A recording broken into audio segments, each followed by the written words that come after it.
Hey sports fans, Coach Nick here and welcome to BBallBreakdown. Some of the best writing and analysis of the NBA is one click away on our beautiful new website. Mark Deeks explains why Nick Collison is in an unusual negotiating spot, and Michael Pena breaks down how the Thunder's defense will keep them afloat.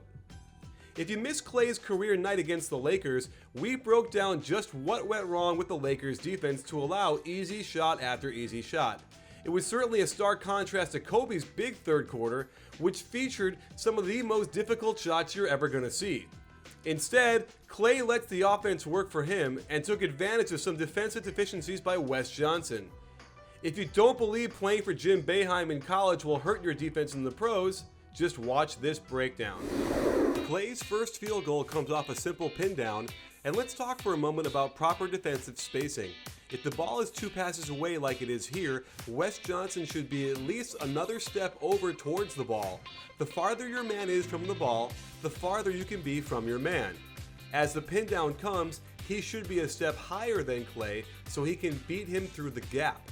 Bogut's man should be a step lower with his hands up to take away the potential backdoor, as well as Lin should be pressuring a little bit more to make that pass difficult. None of this happens. Boozer is supposed to step up and help, but that's never going to happen, and Klay gets an easy layup. The Warriors break into my favorite, the weave across the top. The easiest way to defend would be to switch, but you need to communicate on defense, and Wes Johnson doesn't yell anything, so Kobe has no idea he needed to switch until it's too late.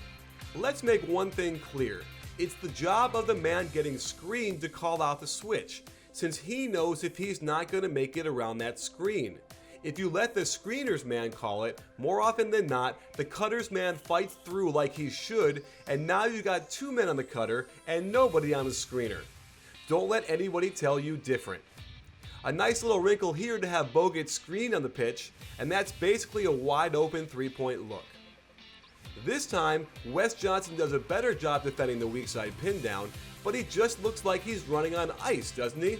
A simple curl on a handoff gets him right into the lane. And the Warriors' spacing is actually not good, but Xavier Henry was right there to help and doesn't move at all until it's too late and Klay gets a running floater. At this point, with Klay clearly feeling it, you'd like to see his defender in a perfect stance, perhaps get a body on him or something to disrupt his rhythm. Wes does a decent job to stop middle penetration, but then he gets all handsy and Boozer doesn't drop down to help. Another layup. In transition, Jordan Hill thinks he's doing Johnson a favor by picking up Klay at half court, but he's just getting in the way. Klay then isos, blows right by the slower big man. Wes could have helped with Lin sliding in to deflect the pass to Bogut, but these principles don't seem to exist on the Lakers just yet. Here we see Wes in better position to get around the pin down.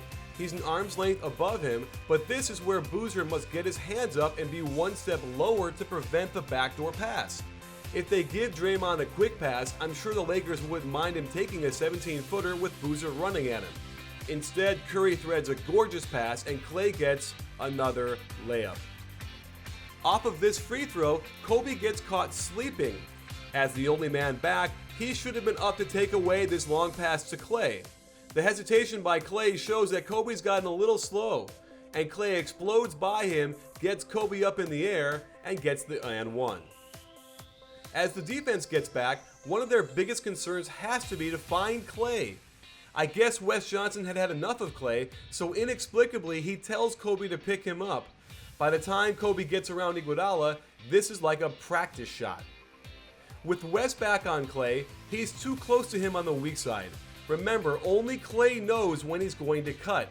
The only way that Wes can stay up with him is that if he's an arm's length away to give him a chance to catch up and make that race even. To make matters worse, Wes decides to go under the screen, and that's another good look for Klay. This time, they decide to switch on the pin down, and it worked well on the initial action. However, Clarkson allows middle penetration. He does his best to cut him off, but I'm telling you, when you let your man get middle, these kind of shots go in with a lot more regularity. With Kobe on him, once the ball gets to one pass away, Kobe needs to get within arm's length. He's standing straight up and down, doesn't recognize the pass till it's too late, and this is also like a practice shot for Klay. And to finish off his career night, watch Wes Johnson just start jogging casually up the court with no sense that his man is sprinting full speed to the corner. Kobe can't get there in time, and a beautiful hop, dip, and sway nets him another wide open three.